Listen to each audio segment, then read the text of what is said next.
কোন জায়গায় ওই দিকে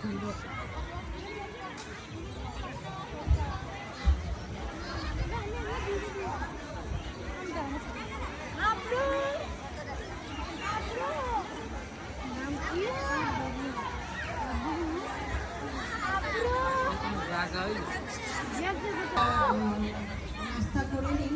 এখনো যারা বাদ পড়ে গেছে